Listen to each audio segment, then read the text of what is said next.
சேரன் சந்தா கல்யாணம் யாரெல்லாம் நடக்கணும்னு எதிர்பார்க்குறீங்களோ நம்ம வீடியோவை லைக் பண்ணிக்கிட்டு வீடியோவை பாருங்கள். சந்தாவுக்கு ஊர்லேருந்து வந்து இப்படி ஒரு கஷ்டத்தை அவங்க ரிலேஷன் எல்லாம் கொடுப்பாங்கன்னு சேரனும் எதிர்பார்க்கல, யாருமே அனீஷே எதிர்பார்க்கல. அனீஷும் தள்ளி கொடுத்துக்கிட்டே போயிட்டு இருந்தார், ஊருக்கு அப்புறமா வர்றோம், அங்கே வர்றோம், இங்கே வரோன்னு. ஆனால் கடைசியில் அவங்களே கிளம்பி வந்து சந்தாவை எப்படியும் கல்யாணம் பண்ணிக்கிட்டு போகணும் அப்படின்னு சொல்லி வந்துக்கிட்டு இருக்கிறாங்க. அவங்கள எப்படி அவாய்ட் பண்ணுறதுன்னு அனீஷுக்கும் சந்தாவுக்கும் தெரியாமல் தான் சேரனை கூப்பிட்ருப்பாங்க. சேரன் வந்து எங்கள் வீட்டுக்கு வந்துடுங்கன்னு சொல்கிறாரு. ஆனால் அனீஷ் பொய்யா சொல்கிறாரு. இல்லை சேரன் அண்ணா, உங்கள் வீட்டுக்கு வந்தால் எங்களை பற்றி எல்லாத்துக்குமே தெரியும், உங்கள் கூட தான் நல்லா க்ளோஸ்ன்னு. என்னை இங்கே காணுன்னு சொன்ன உடனே எப்படியாவது விசாரித்து உங்கள் வீட்டுக்கு வந்துடுவாங்க.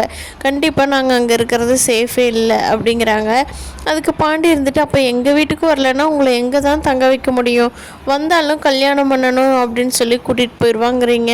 அப்புறம் என்ன தான் பண்ணுறது, வேறு யாராவது வீட்லேயாவது தங்க வைக்கலாமா அப்படின்னு சொல்லி பாண்டி சேரன்கிட்ட கேட்டுட்ருக்காரு. அதுக்கு அனீஷ் பொய்யா சொல்கிறாரு. எங்கே இருந்தாலும் அவங்க இருந்து தங்கியே தேடி கண்டுபிடிச்சி தான் போவாங்க. ஆனால் எனக்கு ஒரு யோசனை இருக்குது, அதை சொல்லலாமா வேண்டாமான்னு தெரியல அப்படிங்கிறாங்க. என்ன யோசனை சொல்லுப்பா, சொல்லு அனீஸு, செஞ்சிடலாம் அப்படிங்கிறாரு சேரன். நம்ம சந்தாவோட கழுத்தில் தாலி ஏறிடுச்சுன்னா கண்டிப்பாக அவங்க எங்களை ஊருக்கு கூப்பிடவும் மாட்டாங்க, அதோட எங்கள் சொந்த பந்தமே ஆனால் எதுவுமே இல்லாமல் போயிடும்.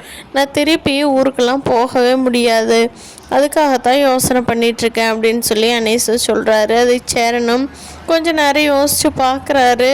இல்லை அப்படி பண்ணக்கூடாது, யாருக்குமே தெரியாமல் நம்ம பண்ணக்கூடாது, அம்மா அப்பா விட்டுட்டு பண்ணலாமா, இதெல்லாம் தப்பு இல்லையா அப்படின்னு சொல்லி சேரன் சொல்கிறாரு. பாண்டி சொல்கிறாரு, அண்ணன் உனக்கும் சந்தாவை பிடிச்சிருக்கு, சந்தாவுக்கும் உன்னை பிடிச்சிருக்கு, சந்தாவோட அண்ணனுக்கும் உன்னை பற்றி ரொம்ப நல்லா தெரிஞ்சதுனால தான் அனீஷும் உங்கள் கல்யாணத்துக்கும் ஓகேன்ட்டாரு. ஆனால் வரப்போகிறவங்க அம்மா அப்பாவுக்கும் உன்னை பற்றி தெரியாதில்லண்ணே, அவங்க எப்படி ஒத்துக்குவாங்க, நீ நல்ல பையங்கிறது அனீஷுக்கும் சந்தாவுக்கு மட்டும்தான் தெரியும், அவங்களுக்கு தெரியாது இல்லையா. அதனால் நீங்கள் என்ன பண்ணுங்கள், வாங்க வேகமாக போய் கோயிலில் போய் கல்யாணத்தை முடிச்சிடலாம். நம்மளுக்கு இப்போ இருக்கிற டைமுக்கு சோழனுக்கு கூட ஃபோன் பண்ண டைம் இல்லை. நம்ம இங்கே இருக்கிற அப்பாவை மட்டும் கூப்பிட்டு தம்பியெல்லாம் கூப்பிட்டு கல்யாணத்தை வச்சு முடிச்சு விட்றலான்னு. அதுக்கப்புறம் அவங்க ஊர்லேருந்து வரட்டும், கல்யாணம் ஆயிடுச்சுன்னு சொல்லி முடிச்சிடலாம். அதுக்கப்புறம் சந்தா ஊருக்கு கூட்டிகிட்டு போக மாட்டாங்க, சந்தாவை நம்ம வீட்டுக்கு சேஃபாக கூட்டிகிட்டு போயிடலாம். ரிசப்ஷன்லாம் இன்னொரு 10 நாள் ஆகட்டும்னா ஃப்ரீ ஆகிட்டு வச்சுக்கலாம், எல்லாத்துக்கும் தெரிகிற மாதிரின்னு பாண்டி சொல்கிறாரு. இதை கேட்ட சேரனுக்கு படப்படனா ஐயோ என்னடா நீ திடீர்னு கல்யாணம் அது இதுங்கிற அப்படிங்கிறாரு. ஆமாண்ணே, அதை விட்டால் வேறு வழி தெரியல அப்படிங்கிறாரு. அனீஷ் இதுக்கு ஓகேன்றாரு. கல்யாண வேலையில் நான் பார்த்துக்கிற, கல்யாணத்தை நாளைக்கே முருகன் கோயிலில் வச்சுக்கலாம் அப்படின்னு சொல்லி பாண்டி ஃபிக்ஸ் பண்ணிட்டு வந்துடுறாரு. பாண்டிக்கு வந்து சோழனுக்கு கூப்பிட்டு சொல்கிறது கூட டைம் கிடைக்கல.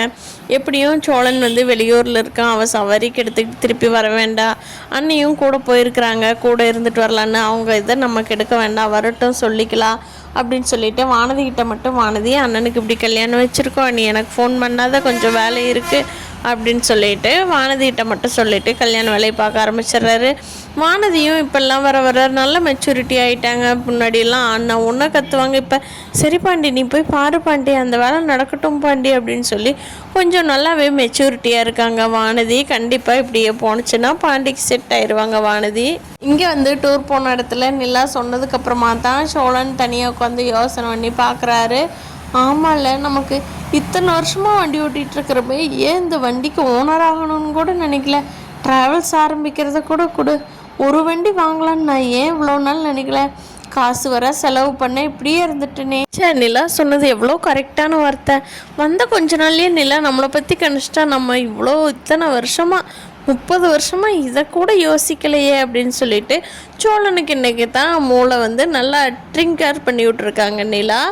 பார்க்கலாம் ஃப்ரெண்ட்ஸ், சோழன் வந்து இனிமேல் படிப்படியாக அவரோட தொழிலில் முன்னேறி பெரிய ஓனர் ஆகிறப்போ நிலாவும் லைஃப்பில் செட்டில் ஆகி எப்படி போக போகுது ஐயனார் துணைங்கிறத வரப்போகிற நாட்களில் பார்க்கலாம்.